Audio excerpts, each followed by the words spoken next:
प्रताप चौधरी जी, अलग अलग जिलों से आए जिला अध्यक्ष जो सभी मेरे पिता के समान हैं, आप सभी मेरे युवा साथी जो यहाँ पर बहुत छोटे से नोटिस पे पहुंचे हैं, आप सभी को नमस्कार करता हूँ, राम राम करता हूँ। मेरे साथ एक समस्या अक्सर हो जाती है, पता नहीं मेरे साथ होती है या सबके साथ होती है, कि जब भी मैं किसी मीटिंग में जाता हूं तो मैं सोचता हूं कि भविष्य की योजनाओं पर बात हो, संगठन को कैसे मजबूत किया जाए उस पर बात हो, समाज को किस तरीके से आगे ले जाया जा सकता है उस पर बात होगी। लेकिन जब भी कहीं किसी मीटिंग में जाता हूं तो मेरे से पूर्व जो वक्ता होते हैं उन सबके प्रश्न मेरे सामने आके खड़े हो जाते हैं। अब समस्या ये आ जाती है कि प्रश्नों के जवाब ना दो तो समस्या, भविष्य में बात ना करो तो समस्या, और इतना अंत में आते आते नंबर आता है कि समय ज्यादा दे दो तो समस्या। तो बड़े थोड़े शब्दों में इस बात को पहले समस्या और फिर समाधान तक ले चलते हैं। बात अक्टूबर की जिस मीटिंग की हमारे राष्ट्रीय उपाध्यक्ष ने की, मेरठ के अंदर जो मीटिंग थी वो एक समीक्षा बैठक हमने की थी, क्योंकि जिस तरीके से जिले का जो काम चल रहा था, जिले कार्यकारिणियां जो काम कर रही थी, तो उनकी समीक्षा होना बहुत जरूरी था कि कहां तक काम पहुंचा है, कौन ज्यादा काम कर रहा है, कौन कम काम कर रहा है। लेकिन वहां जाने के बाद मुझे पता लगा जब वो समीक्षा बैठक की कि कुछ तो ऐसे हैं जो बिल्कुल ही काम नहीं कर रहे। प्रदेश की सारी कार्यकारिणी कुछ इस प्रकार से थी कि वो पूरा मैनेजमेंट मेरी समझ में नहीं आया, और मेरे ख्याल मेरे से पूर्व राष्ट्रीय युवा के अध्यक्ष प्रताप सिंह जी रहे हैं, और इसके जो पहले राष्ट्रीय युवा अध्यक्ष थे वो चौधरी छोटू राम थे। वहां तक मुझे किसी इतिहास में याद नहीं है कि किसी युवा के अध्यक्ष ने पूरी की पूरी प्रदेश की युवा कार्यकारिणी भंग कर दी। वो फैसला मैंने लेते हुए और 5 अक्टूबर के दिन पूरी की पूरी इस प्रदेश यूपी की युवा कार्यकारिणी को भंग करने का काम कर दिया। फैसला बड़ा था, लेकिन हिम्मत थी कुछ भाइयों की दी हुई। अब धीरे धीरे हमने 2 महीने इस पे वर्कआउट किया कि कौन अपने जिले में कितना एक्टिव, और कुछ छटनी हो गए हमारे सामने, नाम आ गए, लोग हमारे सामने, पिक्चर क्लियर हो गई भी कौन कितना काम करता है कौन नहीं करता। इसी बीच जो हमारे रिश्ते में मेरे लोग फूफा भी लगते हैं, सतपाल चौहान जी, जो इन्होंने बात जो करी कि बिलारी वाला जो ये जो इन्होंने सम्मेलन वगैरह करके और वहां जिस बारे में आप चर्चा कर रहे थे कि प्रदेश अध्यक्ष की घोषणा कर दी, हमारी भी जानकारी में है कि अखिल उत्तर प्रदेश जाट महासभा ने अपना प्रदेश अध्यक्ष बनाया है। तो मैं आपको आपकी जानकारी के लिए बता दूं, उसका अखिल भारतीय जाट महासभा से लेना देना नहीं है, क्योंकि अगर अखिल भारतीय जाट महासभा ने कोई प्रदेश अध्यक्ष बनाया होता तो इन लोगों को जरूरत पड़ती कि ये कम से कम राष्ट्रीय कार्यकारिणी से विचार विमर्श। मैं इसमें अपना नाम नहीं लेता, जो युद्धवीर सिंह सहरावत हमारे महासचिव हैं उनसे सलाह मशवरा किया जा सकता था। हमारे राष्ट्रीय अध्यक्ष कैप्टन अमरिंदर सिंह हैं, जो आपकी दूसरी बात का जो जवाब है, जो लोग कहते हैं कि भाई हमें यहाँ पे सिख नहीं दिखते, तो जिस जाट महासभा का राष्ट्रीय अध्यक्ष एक सिख है, तो भाईचारे में हमारी तरफ से तो कोई कमी नहीं रही। हमने तो मजबूती देने का काम कर ही दिया। जब प्रदेश का संगठन या जो जनपद जाट सभा है वो ये लिखते हैं कि संबंधित अखिल भारतीय जाट महासभा, और वो कोई निर्णय लेने से पहले अखिल भारतीय जाट महासभा के पदाधिकारियों से नहीं पूछते राष्ट्रीय कार्यकारिणी से, तो चौधरी साहब जो युद्धवीर सिंह जी हैं उनकी राय का तो मैं नहीं कह सकता, लेकिन मैं इस निर्णय से अपने रूप में सहमत नहीं। कम से कम आपको राष्ट्रीय कार्यकारिणी से बात करनी चाहिए जी, हम ये फैसला लेना चाहते हैं। वो बात मेरे नॉलेज में आई, मैंने चौधरी साहब से उस बारे में बात करी युद्धवीर सिंह जी से, भाई ऐसे ऐसे अखिल उत्तर प्रदेश जो है उसने ऐसे ऐसे कोई फैसला लिया है। तो उनका बड़ा स्पष्ट और सीधा जवाब था, भाई हमारे प्रदेश अध्यक्ष प्रताप चौधरी थे, हमें नहीं पता कौन से संगठन में क्या कर रखा है, सैकड़ों संगठन चले हुए। तो ये विषय यहां खत्म हो गया। बात आती है जाट समाज जो सैकड़ों संस्थाएं बनी हुई हैं अलग अलग,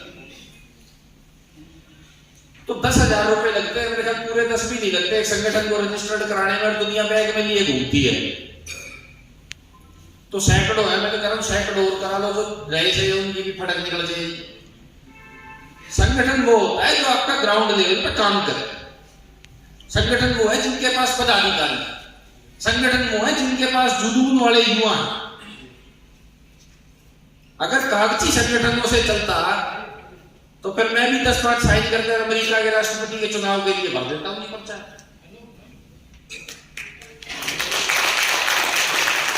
कागजी चीजों से बात नहीं चलती। उसके बाद बात आई अमित भाई की कि 3,000 रुपए भाई सहारनपुर जाना है तो 3,000 रुपए गाड़ी में चाहिए। भाई 3,000 रुपए का तो विक्रम देशवाल जिम्मेदार नहीं, लेकिन तेरी बस का जो भाड़ा होगा ना उसका विक्रम देशवाल जिम्मेदार है, फोन करके पेटीएम करा दो। बोल में जाना तो बोल मेरे से तो नहीं दी जाएगी। हर रोड रेंज की बस के हम जिम्मेदार है, ऑल रूट पास बनवा लो, पूरे एक नहीं 100 आदमी बनवा लो पूरी यूपी के, सबके ऑल रूट पास बनवा के देते, खूब घूमो, संगठन के लिए काम करो।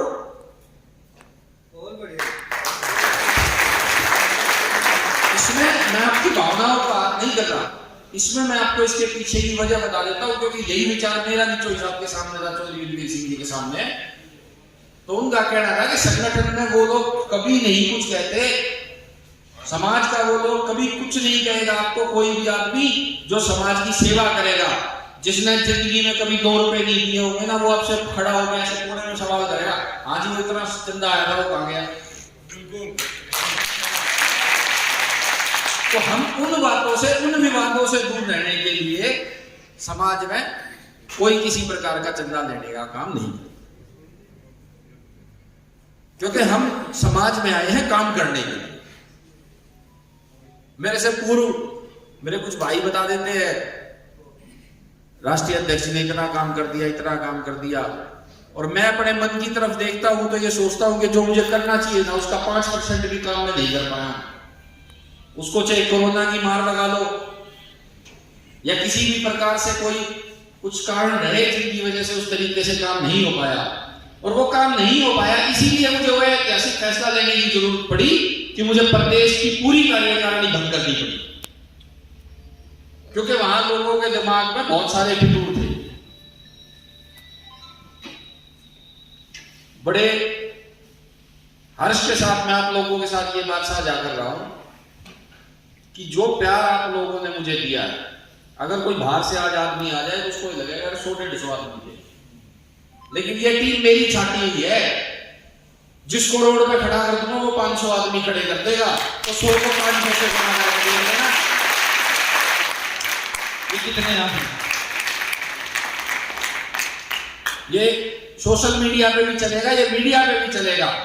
तो जो लोग अपने घरों में बैठ के संगठन बनाने की बातें करते हैं, उनके दिमाग से फितूर निकाल दें। मेरी टीम के किसी भी आदमी पे उंगली उठा देना, बिल्कुल सपोर्ट नहीं करूंगा, वो आदमी अपनी जगह पे आपको जीत के दिखाएगा।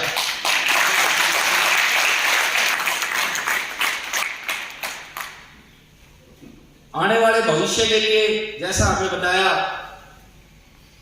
कि किसान आंदोलन में आप सब लोग धातु से हथियार में तब्दील हो चुके हैं, तो चिंता मत करो, जैसे धनुष और तीर तुम लोग हो ना, ऐसे ही अर्जुन हम भी देख लेंगे, कोई दिक्कत नहीं। बात आती है, जैसे हमारे कर्मू भाई हैं, मेरे बड़े अजीज मित्र भी हैं, ये इन्होंने कही कि स्वाभिमानी जातिवाद फैलाओ। मैं इस बात का समर्थन करता हूं और आपने हर एक मेरी वीडियो में या कहीं भी मैंने भाषण दिया उसको बोला है ये बात कि हमें किसी को नीचा नहीं दिखाना, हमें सिर्फ और सिर्फ अपने आप को उठाने का काम करना है। जब समाज में हम उठेंगे, हमारा परिवार उठेगा, तो पड़ोस भी अपने आप उठता हुआ चला जाएगा। और मैं तो इस मंच के माध्यम से जो और दूसरी जातियां हैं उनको इस बारे में चैलेंज करके ये भी कहना चाहता हूं कि आओ कंपटीशन करते हैं, अपने समाज को भी शिक्षित करो, अपने परिवार को भी शिक्षित करो, अपनी आर्थिक योजनाओं को भी बढ़ाओ, जिससे कि मैं आपसे सीखूं और आप हमसे सीख जाओ। क्योंकि किसी एक जाति का संगठन बढ़ाना किसी एक जाति को नहीं बढ़ाता, वो पूरे देश को आगे बढ़ाने का काम करता है। तो बहुत सारी योजनाएं हैं दिमाग में जिन पे आगे काम जल्दी शुरू हो जाएगा। मैंने कुछ नाम हमारे प्रदेश अध्यक्ष जी को दिए थे, उनमें से आज जो इन्होंने निर्णय लिया होगा वो हमें स्वीकार है। और आज जैसा कि इन्होंने बताया, मैंने प्रदेश के लिए और आईटी के लिए 2 नाम दे दिए थे। और प्रदेश अध्यक्ष जो भी बनेंगे उनकी जिम्मेदारी लगाएंगे कि आने वाले 10 से 15 दिन में हमें प्रदेश की कार्यकारिणी दें। जनपद जाट सभाएं जितनी भी हैं उनके साथ सामंजस्य स्थापित करें।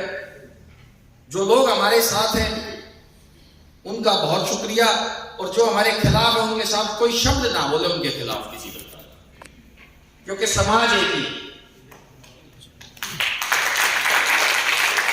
कुछ लोग ऐसे होते हैं जो खुद पावर में रहने के लिए, खुद मंच पे बैठने के लिए, खुद मालाएं पहनने के लिए संगठन बनाते हैं। अगर ऐसा होता तो हमारी भी दिल्ली में बहुत बड़ी टीम है, हम भी एक संगठन बना लेते हैं। मैं जाके चक्कर नहीं काटता यार, जिस तरीके से मेरे को जिम्मेदारी दी है इस तरीके से। तो जो लोग आज हमसे नए जुड़ने जा रहे हैं या जो लोग यहाँ बैठे हैं उनका स्वागत है हिंदुस्तान की सबसे बड़ी महासभा अखिल भारतीय जाट महासभा में। अब बात आती है एक हमारी महासभा में और दूसरों में क्या फर्क है। आपके बीच एक लड़का बैठा है, सुजन खड़ा जाए। ये लड़का हमारे वरिष्ठ उपाध्यक्ष जो आज हमारे बीच नहीं रहे, नत्थू प्रधान जी का पोता है, और ये पब्लिक में इस तरीके से बैठा है, जबकि इसके घर में इतनी पैसे निशाई है कि जो ये लिख देगा अपने हाथ से वो पद इसको मिल जाएगा तुरंत प्रभाव से। इस तरीके की महासभाओं का फैसला अगर ये लोग सोचते हैं कि कोई 4 कहीं भी इकट्ठे होकर कर देंगे तो ये गलत फहमी है।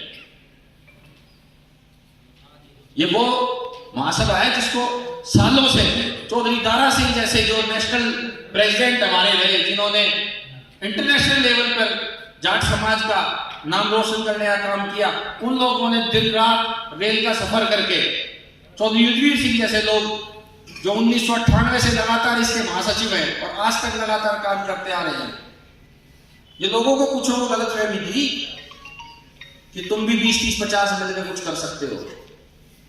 आज भारतीय किसान यूनियन का ये जो आंदोलन हमारे बीच में हुआ, जिसमें संयुक्त मोर्चे का एक मोर्चा बनाया गया, हर आदमी जानता है जो किसान आंदोलन से संबंधित था कि सारा का सारा दिमाग चौधरी युद्धवीर सिंह सहलावत का लगा। और ये कोई आंदोलन ऐसा नहीं था कि सिर्फ और सिर्फ किसानों का आंदोलन था। किसानों के साथ साथ इस सरकार ने इतनी गरीब हरकत करी कि 2016 का जो जाट आरक्षण आंदोलन हरियाणा के अंदर हुआ था, उसी तर्ज पे मीडिया का सहारा लेते हुए इसको भी जाट आंदोलन करार करने का काम किया। और अगर आज इस आंदोलन को हारते तो वो पूरा किसान तो हारता ही हारता, लेकिन सबसे ज्यादा बदनामी जाटों के हिस्से में आनी थी। लेकिन जिसके चलाने वाले चौधरी युद्धवीर सिंह जैसे हों, जिनका किसी चीज में कोई तोड़ ही नहीं, वहां हारने का कोई प्रश्न ही नहीं था। तो आप लोगों को बता दें कि जाट आरक्षण के ऊपर भी जो हमारा सेंटर में पेंडिंग है, उस पर भी हमने रिटर्न में अपनी कार्रवाई कर रखी है, क्योंकि वो सुप्रीम कोर्ट ने कैंसिल किया था। तो उस पर सुप्रीम कोर्ट के तरीके से ही हम लोग चले हुए हैं। और जो जाट समाज की समस्याएं हैं उन पर निरंतर बात होती रहती है। पिछले 1 साल से किसान आंदोलन की वजह से हम थोड़ा सा महासभा की तरफ इतना ज्यादा ध्यान नहीं दे पाए। अब दोबारा से उस महासभा को शुरू करने का काम किया जा रहा है और हम निवेदन करूंगा मैं प्रताप चौधरी जी से भी कि आज हमें दोनों प्रदेश के अध्यक्ष आईटी का भी और युवा विंग का भी देखे जाने का काम करें। आप सबके साथ हूँ। जैसा सोनू भाई बता रहे थे कि इन्होंने मैंने कोई काम करवाया था, बड़ा छोटा सा वो फोन था, पंजाब में शायद आपकी गाड़ी एक्सीडेंट हो गई और ये उस बात का कहता है एहसान माने बैठे, अरे मेरे भाई ऐसे कुछ नहीं होता, वो भाई भाई के जो काम नहीं आया ना वो भाई नहीं होता। और जिस भाई ने एहसान ही दिखा दिया, मैं तो सच पूछे तो मैंने मोहित से पूछा मैंने कौन सा काम कर दिया। और आप जैसे आपने मेरे को फोन किया था ना, ऐसे सैकड़ों फोन रोज के सुनता हूं मैं। तो उमर जी मेरे से परेशान है, मैं रात को 11 बजे फोन में जाके 1 घंटा बातें करता हूं। तो चिंता मत करो, बहुत जल्द संगठन को एक बहुत बड़ा रूप देने का काम करेंगे। मैं आप सबका यहाँ पहुंचने पर दोबारा बहुत धन्यवाद करता हूँ। स्पेशली बहन आपका बहुत धन्यवाद। आपने कल भी अलग अलग कार्यक्रम जो भी भाई मांगेंगे, जैसे वो सोनू भाई ने मेरे से बिजनौर का एक कार्यक्रम मांगा है, तो जैसे ही प्रदेश अध्यक्ष जो भी अनाउंस होंगे यहाँ पे, आप अपना सिस्टम बना के मेरे को डेट दे देना। मेरे को कल का हो गया तो मैं तो कल भी आ जाऊंगा, मुझे कोई समस्या नहीं। आप सबका यहाँ पहुंचने पर बहुत धन्यवाद। जय हिंद, जय जाट।